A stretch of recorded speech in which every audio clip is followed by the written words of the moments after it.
Hey there, it's Doug Grady, author of The Ripple Effect, One Simple Choice Can Change the Course of Your Life.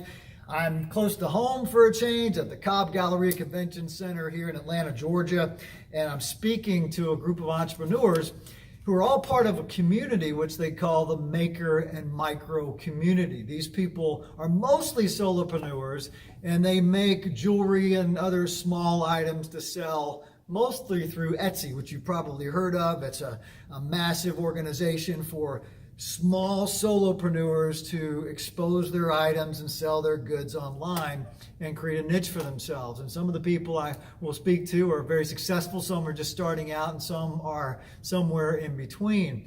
And I'm often asked some of the fundamental productivity tools that make a difference as an entrepreneur. I've personally been an entrepreneur since 1994. Officially, I started my first business in Atlanta in 1994. Wow. That's a long time ago. And then prior to that, I was in the insurance business, which the organization I worked with functioned very much like an entrepreneurial organization. So today I want to share with you a strategy that can move the needle in your business. It's very simply this. It's creating and committing to minimum standards. Now, when I hear this word minimum, sometimes I think, minimum, if I can't do it full on, why even bother? But here's the challenge in that. You go full on in any area of life: health, fitness, business, faith, relationships. What can happen is other areas can start to unravel. So minimums means something always gets done. Minimums tend to lead to more, and when you have minimums, these will tend to lead to momentum. Stuff will happen that would never happen otherwise. So I'm going to give you 3 criteria for creating and maintaining a minimum standard. Number 1, it's got to be, and by the way, these are 3 M's, the M and M of minimum standards. Number 1, it's got to be more than what you're doing. Now, this may make common sense, but we've got a standard, a criteria, if you will, for everything in our life. Take a look at your business. If it's outbound personal phone calls that you make, or if it's X amount of strategies or implementations of marketing systems online per week, per month, or per year, you already have a strategy for this. You already have a standard for this. You may not have articulated it, but it's there. Let's say your business depends on outbound phone calls to decision makers. Take a look at your standard right now. Mine, a few years ago, my business was 3 to 5 on a good day. This is a recipe for failure, really, in any endeavor. So I increased my minimum standard from 3 to 5 on a good day when I felt like it to 30 outbound phone calls every business day. So it's going from where you are to where you can be, creating a minimum standard that you commit to that is more than what you're currently doing. Second M is manageable. This means that you truly can commit to it. You can do it, whether you feel like it or not, whether you're speaking at a conference or not, whether you're on the road or not. You can commit to this, make it more, but also manageable.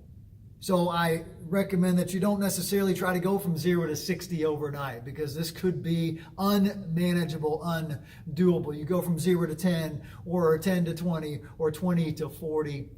Make it an incremental change that you can absolutely commit to and manage in a less than ideal scenario. So we've got more than what you're doing, manageable. And the third and final one is a mistake that a lot of people make. It's called medium term. This simply means you put a term on it. It's not forever. Whether it's a health standard or even a faith standard or a business standard, you carve out a medium term. My definition of medium term is anywhere between 21 days at the absolute minimum.